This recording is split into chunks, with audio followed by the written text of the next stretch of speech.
All right, I think we're finally live. Hopefully this is working. Hi, everybody. So sorry for the delay. As always, technical glitches defeat me every time I try to do this live stream with you. So thank you for your patience. My name is Monica. For anyone who hasn't seen me on a previous live stream before, I am a policy manager for WDC's North American office based in Plymouth, Massachusetts. And I have a friend with me today to talk to you about a day in the life of an intern. So Marissa is here with me. She was one of our interns this past year for the 2019 season. So she's going to give you a little bit of background about her experience as an intern, and I will also give you some context too, as I am the intern coordinator. So I oversee our intern program. So we'll kind of give you both perspectives of somebody who's been through the program recently, and then from my perspective as a manager of the program. So Marissa, thank you so much for joining me today to talk with everybody. I'm kind of going to interview Marissa a little bit for you guys so that you can learn about her experience and a little bit about her background. So Marissa, I would love for you to tell everybody a little bit about what led you to this internship and kind of some of your background and why you decided to apply to be an intern with us. So hi everyone, as Monica said, I'm Marissa. I'm currently a junior at UNH studying marine biology, and I'm from Duxbury, Massachusetts originally, so pretty close to where the WDC North America office is in Plymouth. And so I actually heard about them within my local town and kind of got some information on them through local whale watches, and found out that whales and dolphins and cetaceans in general are just wonderful creatures, absolutely amazing to learn about, and there's a ton of really cool research going on about them.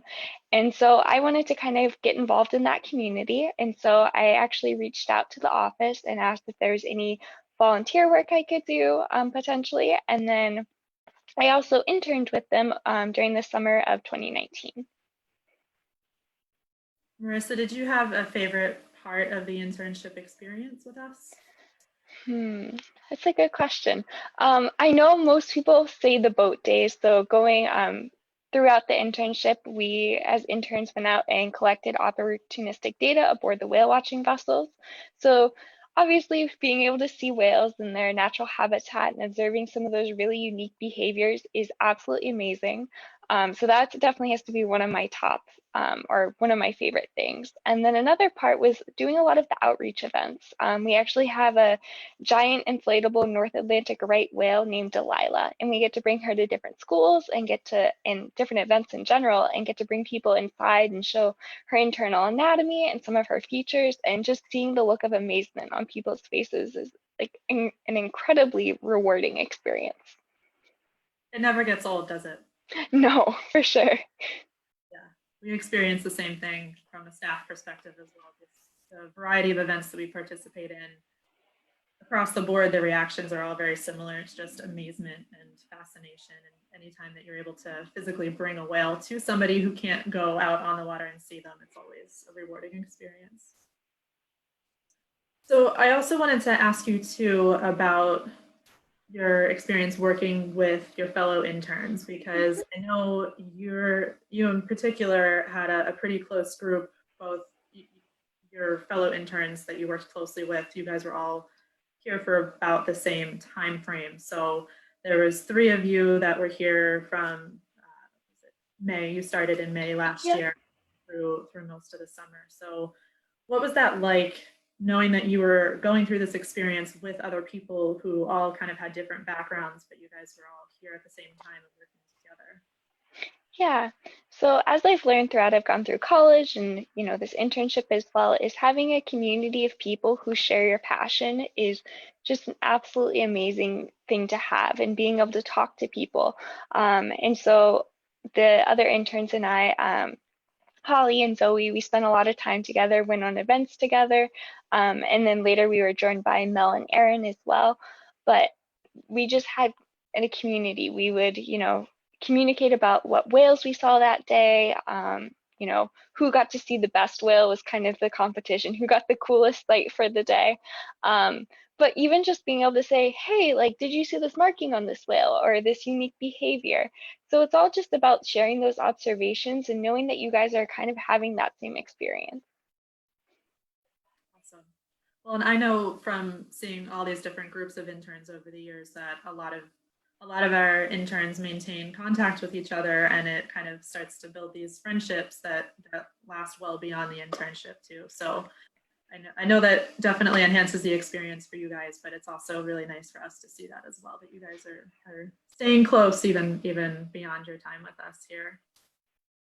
So speaking of beyond the time with us, I know that you've been applying for some summer experiences this year, which obviously with everything that's currently going on, there's a lot that's sort of up in the air still, but what are you up to now? And what is your plan, as much as there can be a plan for this summer and your next steps in your career?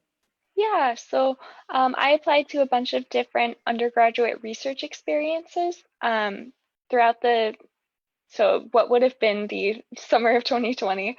Obviously, given our current situation, that's very much changed. But I did receive an acceptance from Duke Marine Lab to work with on a topic involving whales. So it actually takes some of the information that I learned at WDC and incorporates it into something that I'm doing in the future. So having the experience at WDC was extremely valuable, and you know, just providing an amazing experience that then carried me on to other things.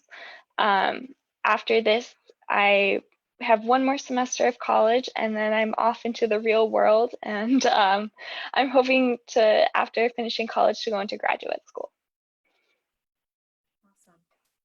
Well, I know I speak for the whole team at our office in saying that we were so happy to have you with us this past year, and hopefully it's not the last that we'll be seeing of you. I know you live nearby, so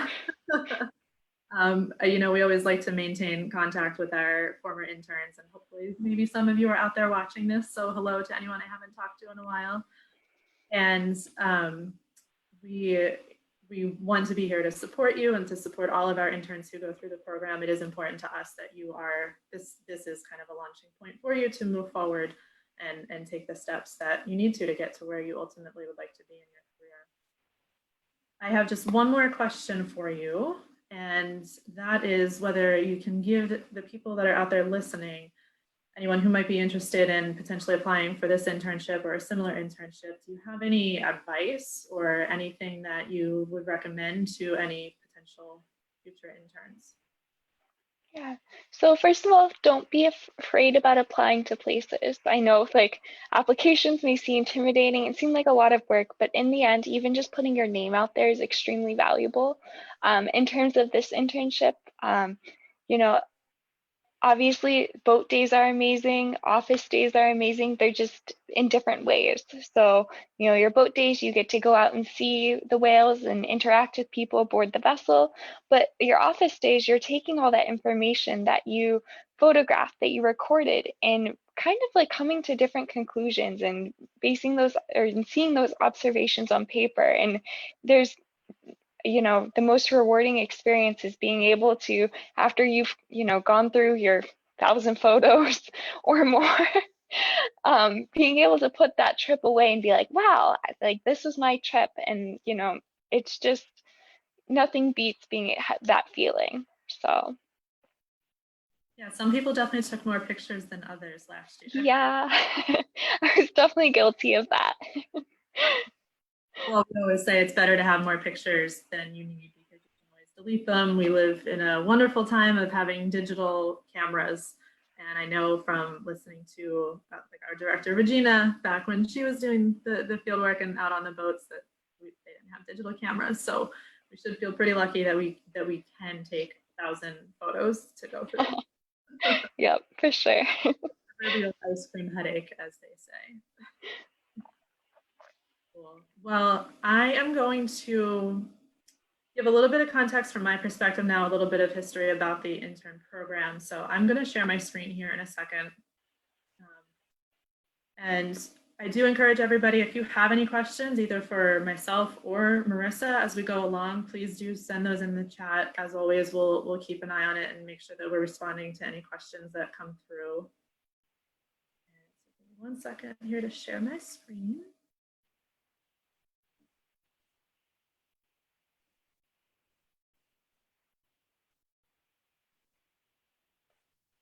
Okay, so hopefully everybody can see my screen now.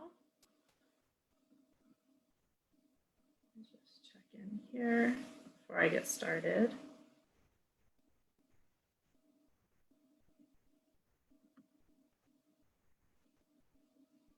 Okay. All right, so I figured I would start my portion here with not the most flattering picture of myself, but one of the only pictures that remains from my year as an intern. So I did start my career at WDC as an intern that went through this very same program that we're talking about today.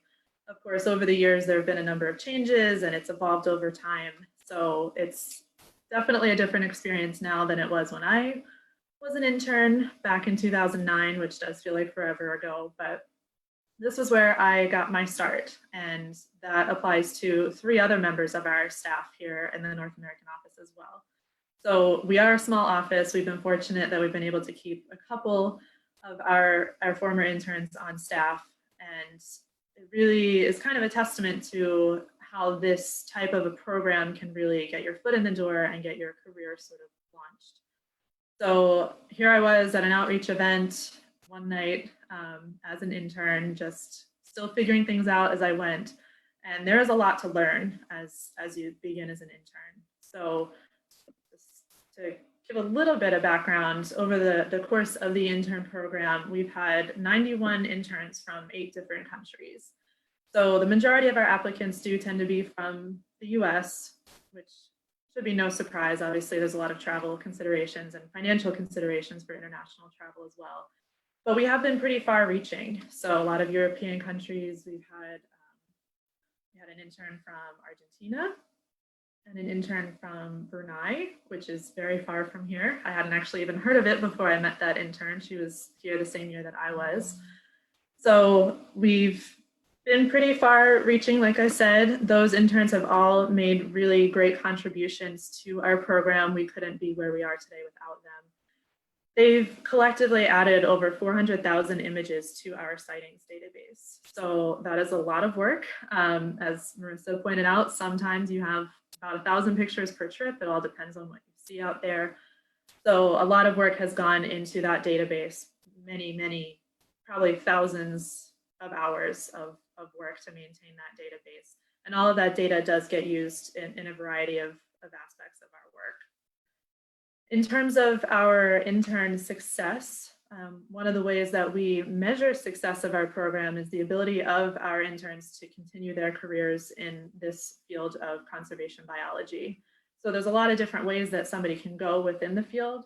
So we kind of give it this broad term of conservation biology. So this includes anything from pursuing a master's program, working for a nonprofit, working for state or federal agencies, becoming a school teacher, a science teacher. There's any number of ways that somebody could go within this field. We are very proud to say that we know at least 80% or roughly 80% of our former interns have continued their careers in this field. So that is very inspiring to me as somebody who's managed this program since 2013, to know that we've played at least a small part in the career of all of these various interns of ours. And you heard a little bit from Marissa and her background, but we do have a page on our website where we highlight a number of interns over the years. And so that link is on here. You can take a screenshot, or if you just go to our website, you can search for intern profiles and that page should come up for you. So you can learn a little bit more about the background of some of our interns and also what they're up to now.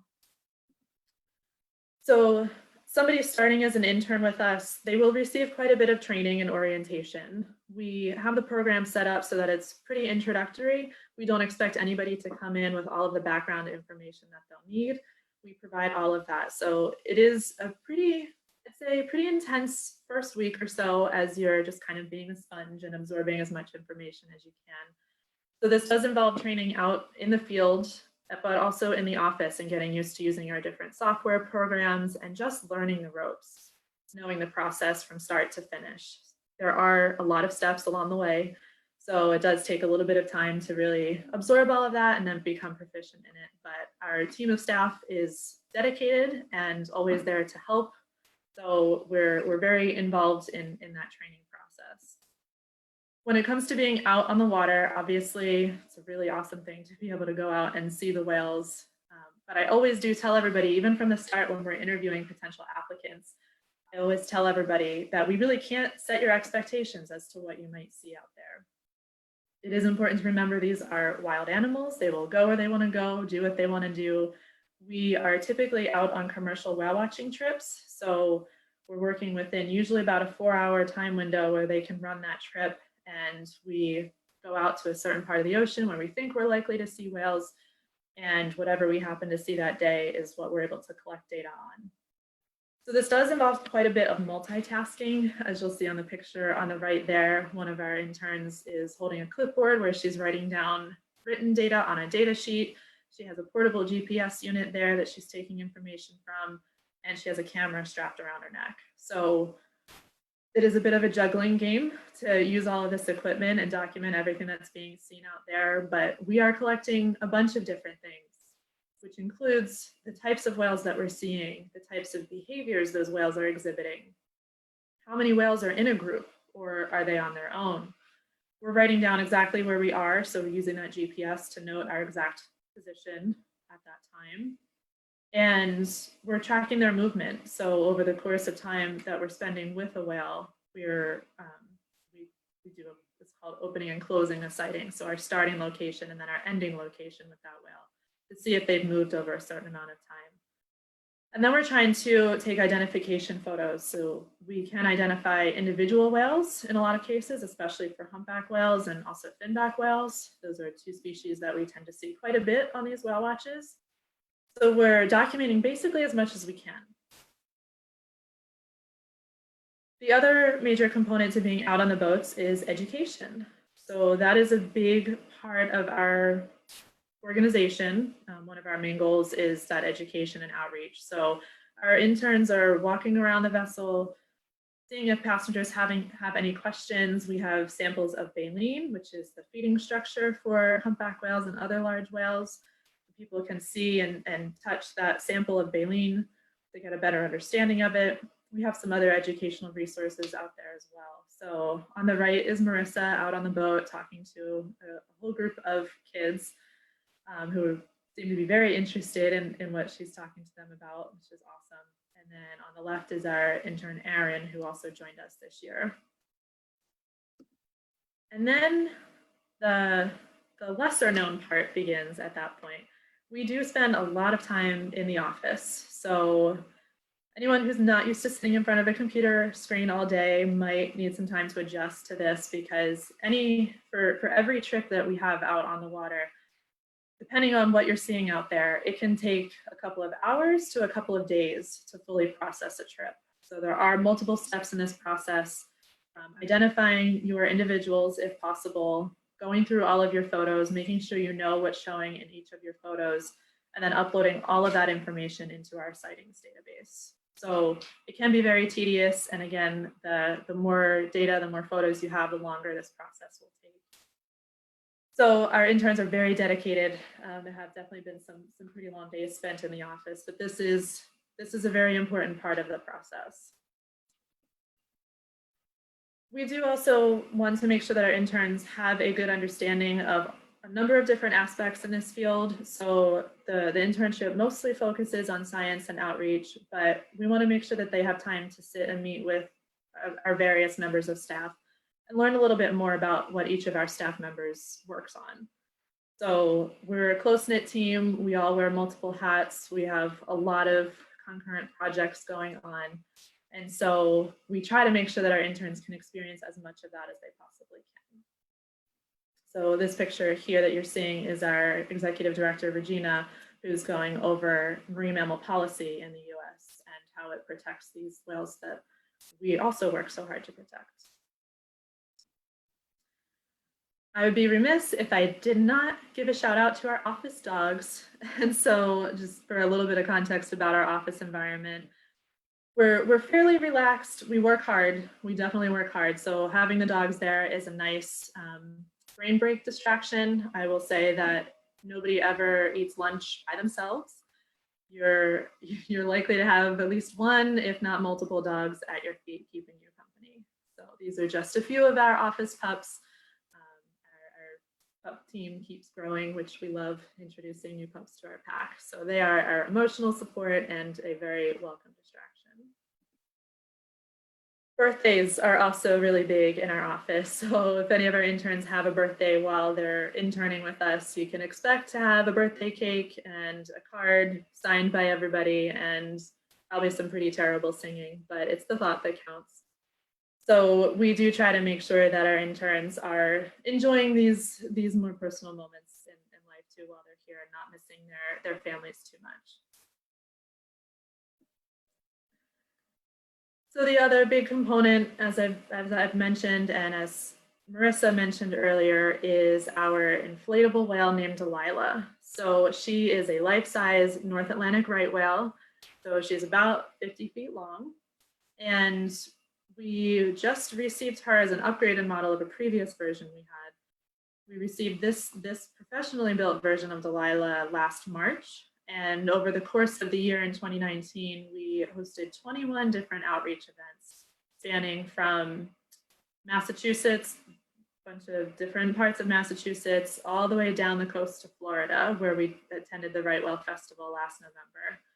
So because our whale is so large and because people can do tours inside of the whale, we do usually need 2 to 3 staff members or WDC members there for each of these events. So 21 times 3.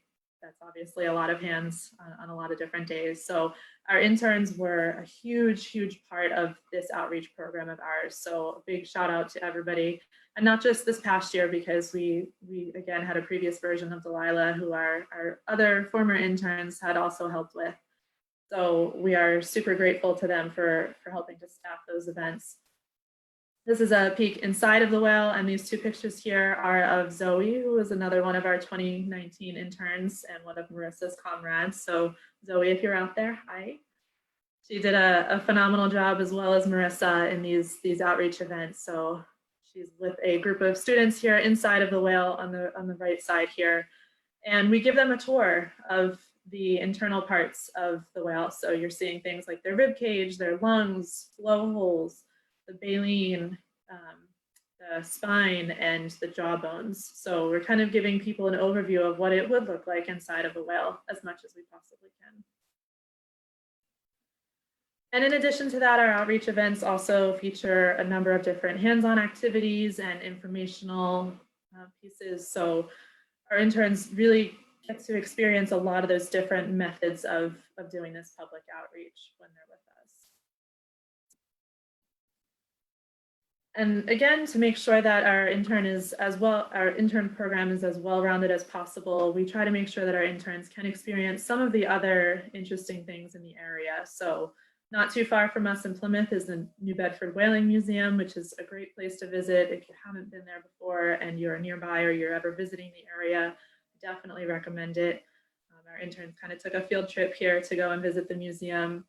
We also try to make sure our interns can attend any meetings that we're involved in. So some stakeholder meetings, any public meetings and things like that. Again, just to kind of see a variety of aspects of this field. And all of this is with the idea that over the course of their internship with us, they will find components that they do like and components that they don't necessarily like as much. So it's all about experiencing these things directly and hands-on and figuring out what their next steps will be in their career. So if you are a regular supporter of ours, if you follow us, you may have heard us use the term WAMLY. And so this is our whale family. So we use this term when we talk about pretty much anyone who supports our work, whether it's our donors, our Facebook followers, our volunteers, our interns, everybody is part of our WAMLY. So anybody who helps us do the work that we do is important to us. And because our interns are spending so much time with us, they are usually committing to about 12 weeks for their program with us. They're just fully immersing themselves in this organization and the work that we do and in this lifestyle. So they definitely become part of our family. And as I mentioned, we always try to keep in touch with them, even when they've completed their internship with us. So once you're part of the family, you're pretty much always part of the family. And I also need to give a shout out to the Jessica Rekos Foundation, who is one of our main supporters for the intern program and pretty much the reason why this internship program exists. And I would definitely encourage you to take a look at their website, jessicarekos.org, to learn more about Jessica and the foundation and all of the work that they do. Jessica continues to inspire us every day. Everything that we do is on her behalf, and she is also very much part of our family. The picture that you're seeing here is a sign that we actually put outside of our office. There's two of our interns from 2016, I believe. It's Blanca and Sarah. So they're posing with this sign here that we put out front. There's a team that runs in the Wagner Relay for Cape Cod that supports a fundraiser for the Jessica Rekos Foundation. So it's made up of Jessica's friends and family, and the route, they changed the route over, the past couple of years, but the route used to go right by our office. And so we put this sign out front for them. Normally the relay would be happening this weekend, but with everything going on, they've had to cancel that event. So we are sending our thoughts and best wishes out to the whole foundation and all of the runners that typically would be running in the Wagner Relay this weekend. So again, definitely check out their website to learn more about Jessica and the foundation. And our gratitude goes out to the foundation for all of their support of our work. So with that, I am going to stop sharing my screen. And so you should just see me. And if you have any questions, please do put them into the comments. I'm happy to answer any questions that you have. I'm just going to take a look here and see if there's any that have come through.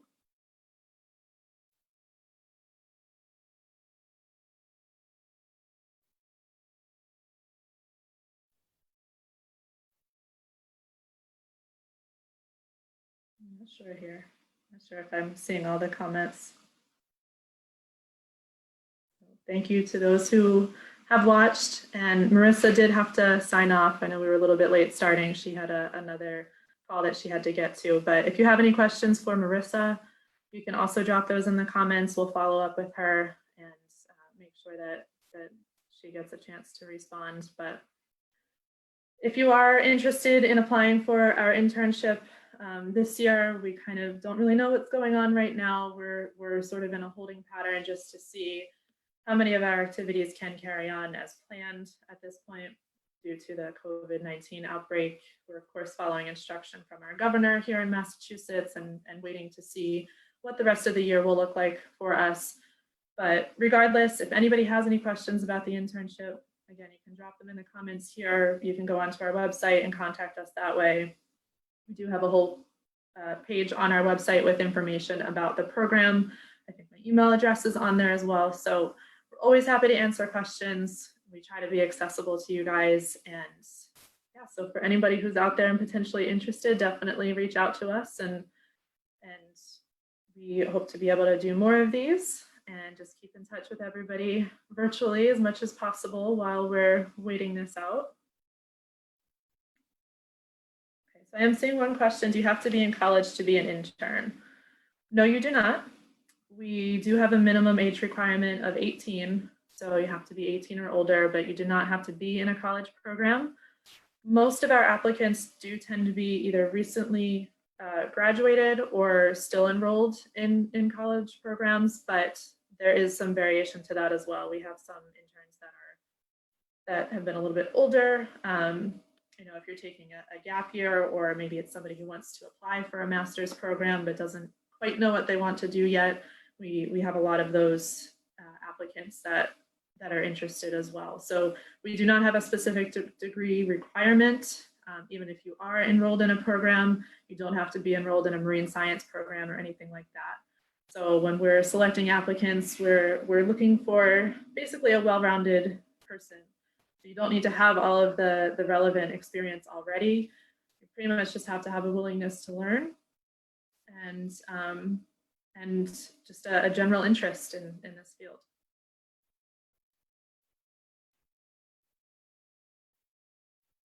All right, well, I think I'm going to wrap it up here. So thank you everybody for spending part of your Cinco de Mayo with me. Sorry again that we were a little bit late getting started, but hopefully everybody was still able to join us. And I hope everybody stays safe out there. Our next live stream will be on Thursday at 3 p.m. Eastern as Colleen joins us for a feature on moms for the upcoming Mother's Day this weekend. So hopefully you can all tune in then. Thanks again for watching.